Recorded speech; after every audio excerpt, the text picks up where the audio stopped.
Last week, I showed you the beginning of our third puzzle, where players can type into this box and open up a decoder that they will soon be able to use to decode secret messages in an alien language. Hello and welcome back to my R&D project. My name is Luke Marchand, and today I am showing you the new updates and finishes we have to our third puzzle of our game. So as you can see, like last time, we had our decoder here and our text box here for that players can type in, but we now have this image up here of the alien language text that players will be able to decode. So when we play the game, we can click play. You will notice that it will set the message to a random image of different messages that we have. So we can open our decoder and find out that this symbol means this, and we can basically just decode it and type it in. I know this one, it's kayak, and when I type it in, it knows that that is the answer, and we can continue playing our game. The reason I wanted to type in the answer really quick is because I didn't want it to I didn't want the game to time out and then say, oh, game over.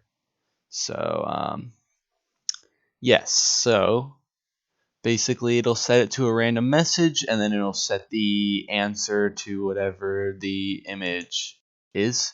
So we have, if we click on this, you can see we have two arrays, one called text, which has every single image in it, and one called answers, where it is corresponding to the image. So this image says egg, according to this part of the answers, and I will show you exactly how it works with the image in the same spot of the array as the answer is in the other array. So we just have very simple code for this. Only 3 lines in the start and 3 variables. So we have an integer called picker. We have a sprite array called text, which is for the sprite is basically like the image that appears on the screen. And we have a string array called answers. So in the start, it starts by setting picker to random.range 0 out of text.length.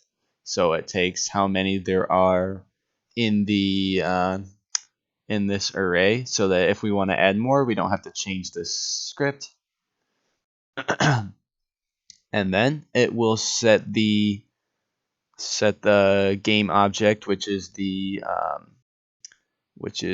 it'll set the image of the text to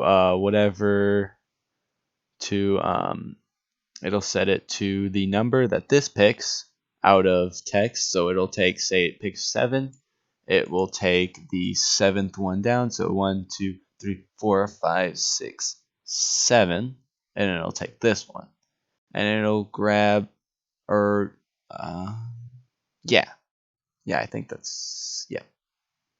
Or no, it'll take 7 because it picks 0 out of 8. So it'll go to this one.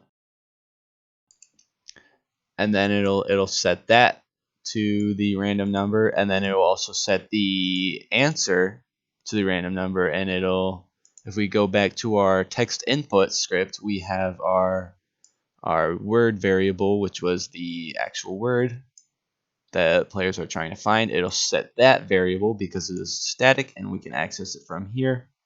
It'll do text input.word equals answers, the array of answers, and then it'll set it to the one that the picker chose. And then we also, in our code, we added the ability for the game to randomly select this third puzzle while the player is playing the game, so that it'll pick from the 3 puzzles instead of just the first 2. So that is about it. I will play it again to show you that it does in fact choose a random one.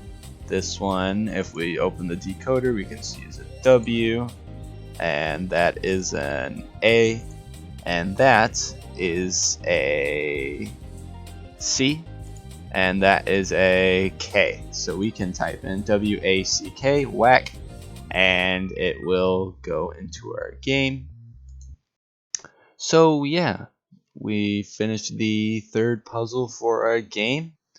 Next week, I'm just hoping to polish up some areas of the game, maybe add some backgrounds for the puzzles instead of just the blank background. Maybe add a background to the main menu. Just some polishing, making things look nice. So yeah, thank you for watching, and I will see you in the next R&D update.